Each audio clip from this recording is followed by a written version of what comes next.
Hello friends, स्वागत करता हूं मैं अपने YouTube चैनल टीम वैकेंसी गुरु पर। तो दोस्तों, बीटीएससी एएनएम 10,700 को लेकर के एक बहुत ही महत्वपूर्ण सूचना निकल कर आ रहा है आज के अखबार के माध्यम से, जहां पर कि तेजस्वी यादव तक एएनएम का मामला पहुंच चुका है। अब मामला क्या है, भर्ती में क्या बड़ा बदलाव हो सकता है, सभी कुछ इस वीडियो के माध्यम से बताएंगे। तो वीडियो के लास्ट तक बने रहिएगा। साथ में जो भी स्टूडेंट्स इस चैनल पर नए आए हो, अभी तक चैनल को सब्सक्राइब नहीं किया है, चैनल को सब्सक्राइब करके बेल नोटिफिकेशन ऑल सेट कर लीजिएगा।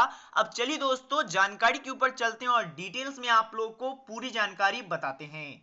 तो दोस्तों, जानकारी पर जाने से पहले मैं आपको बताना चाहता हूं, अगर आप में से बहुत सारे लोग होंगे जो कि टेलीग्राम पर ज्वाइन नहीं हुए, टेलीग्राम पर ज्वाइन हो जाइएगा। ये सभी अपडेट जो कि छोटे मोटे अखबार के नोटिस होते हैं, वो सभी कुछ आपको हमारे टेलीग्राम पर मिल जाता है। तो टेलीग्राम पर भी ज्वाइन हो जाइएगा। साथ में बहुत सारे और भी सोशल मीडिया हैंडल्स हैं, वहां पर भी आप लोग ज्वाइन हो जाइएगा। अब अपडेट क्या है वो मैं आपको बता देना चाहता हूं।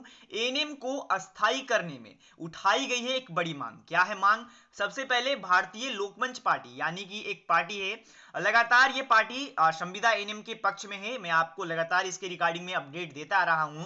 तो इसी के रिगार्डिंग में अपडेट है कि भारतीय लोकमंच पार्टी ने राष्ट्रीय प्रधान महासचिव, जो कि यहां पर कुणाल सिकंद हैं, उनको यहां पर ने उप मुख्यमंत्री यानी कि तेजस्वी यादव, या फिर आप बोलिए स्वास्थ्य मंत्री तेजस्वी यादव को पत्र लिख करके एक ज्ञापन सौंपा है, एक पत्र लिख करके सौंपा है, जिसके माध्यम से यह बताया गया है कि जो लिख करके बताया गया है कि 2018 नियमावली के अनुसार एएनएम की अस्थायीकरण करने की मांग की गई है।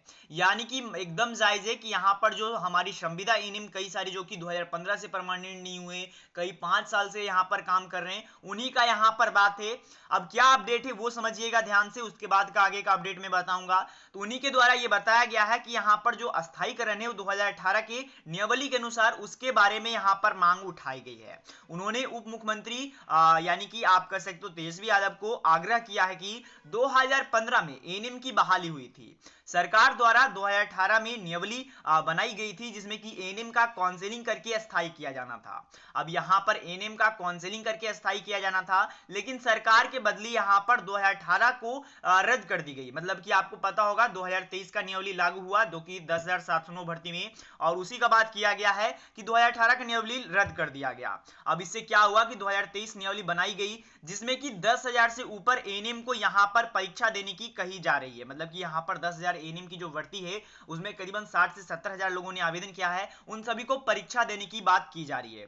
उन्होंने 2023 नियमावली नए बहाली पर लागू करने की मांग की है। अब ये अपडेट क्या है मैं आपको समझा देना चाहता हूं, और इससे क्या हो सकता है आगे आने वाली बहाली में वो आपको बता देना चाहता हूं। तो सबसे पहले तो आपको घबराना नहीं है, कोई भी चीज यहां पर दिक्कत नहीं होगा। कोई भी, बहुत सारे लोग को लग रहा होगा कि सर तो ये तो एग्जाम की रिगार्डिंग में, क्या एग्जाम नहीं होगा?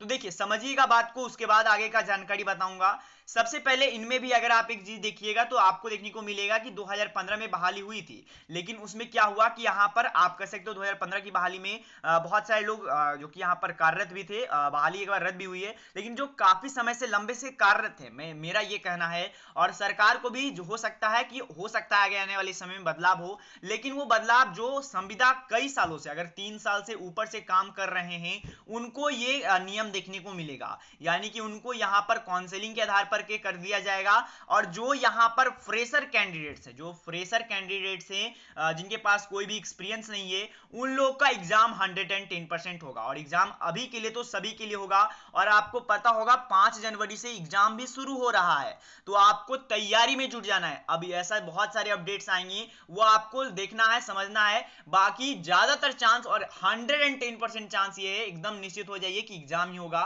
तो एग्जाम होगा तो उसके लिए तैयारी के लिए आपको सभी कुछ तैयारी करना है। बहुत सारे लोग को लग रहा होगा कि सर अब तो 15 दिन बचा हुआ है, 15 दिन में क्या तैयारी होता है, लेकिन मैं आपको एक बात बताना चाहता हूं, लगभग आप ये मान लीजिए 90% ऐसे स्टूडेंट्स हैं जो कि तैयारी नहीं कर रहे हैं। अगर आप यहां पर 90% में हो, अगर आपने अभी तक कोई भी तैयारी नहीं किया है, अगर आप थोड़ा सा तैयारी कर लेते हो, थोड़ा सा मतलब ज्यादा मैं नहीं कर रहा हूं कि आप पूरा सिलेबस कंप्लीट कीजिए तब आपका होगा, अगर आप थोड़ा सा भी तैयारी कर लेते हो तो आपका उन लोगों का लेवल से आप ऊपर आ जाओगे और आपका नौकरी बहुत ही आसानी से हो जाएगा, क्योंकि सीबीटी एग्जाम होगा, सीबीटी में निगेटिव मार्किंग होगा, बहुत सारे ऐसे चीज होंगे जो कि आपको समझना होगा। इसी के लिए हमारे बैच में सबसे पहले तो आपको 4000 प्लस एमसीक्यू वीवीआई एमसीक्यू होंगी। यहां से मैं आपको बता देना चाहता हूं बहुत सारे प्रश्न आपका एग्जाम में मैच खाने वाला है, लिख करके ले लीजिए। जैसे ही एग्जाम आता है, एग्जाम होता है, मैं आपको बता दूंगा। साथ ही में दोस्तों एक चीज और मैं आपको बता देना चाहता हूं, देखिए टाइम मैनेजमेंट बहुत ही जरूरी है एग्जाम के समय में। अब हम लोग आप लोग को 31 मॉडल सेट भी देने वाले हैं। 31 मॉडल सेट यानी जिस प्रकार से 100 नंबर का एग्जाम होगा, हर एक सेट में 100 नंबर के क्वेश्चंस रहेंगे। आप लोग टाइमिंग फिक्स कीजिए, 2 घंटा का एक टाइमर लगाइए, हमारा सेट खोलिए, स्टार्ट कीजिए बनाना और देखिए कि 2 घंटे में आप कितना नंबर ला पा रहे हो। जिससे क्या होता है कि आपको टाइम मैनेजमेंट सबसे बढ़िया हो जाएगा। उसके साथ ही दोस्तों आप लोग कई सारी चीजों में भी अव्वल हो जाओगे और इससे आप एकदम 110% नौकरी ले पाइएगा। अब बैच लेना कैसे है, तो बैच लेने के लिए केवल आपको व्हाट्सएप करना है, नंबर नोट कर लीजिएगा 7631398261 7631398261 इस पर आपको व्हाट्सएप करना है और मात्र 249 रुपए पेमेंट करना है। इसमें आपको टोटल बैच दिया जाएगा। सबसे पहले तो पूरा कोर्स आपको दे दिया जाएगा जिसमें कि थ्योरी आप पढ़ सकते हो, आप पीडीएफ नोट्स देख ले सकते हो। साथ में यहाँ पर आपको 4000 प्लस वीवीआई एमसीक्यू मिल जाएंगे, 31 मॉडल सेट यानी कि 3100 प्रश्न तो यहीं पर आपको देखने को मिल जाएंगे। 3100 प्रश्न जहां से कि कई सारे सवाल यहां पर मैच करेंगे। उसके साथ ही दोस्तों यहां पर 249 रुपए में ये रहेगा और जो इंपॉर्टेंट है वो है आपका ऑनलाइन सीबीटी एग्जाम का भी प्रिपरेशन कराया जाएगा। हम लोग की तरफ से आप लोग का ऑनलाइन टेस्ट भी लिया जाएगा, तो आप लोग ले लीजिए, बहुत ही किफायती दाम है और आप लोग को अभी लेना जरूरी है।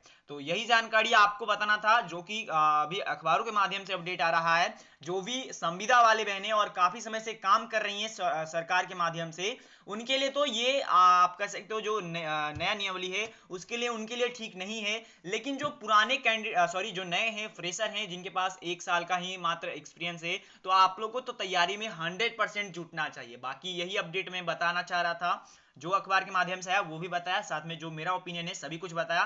तो धन्यवाद। कोर्स लेने के लिए इसी नंबर पर व्हाट्सएप कीजिए, पेमेंट कीजिए, स्क्रीनशॉट भेजिए, तुरंत आपको दे दिया जाएगा। तो धन्यवाद।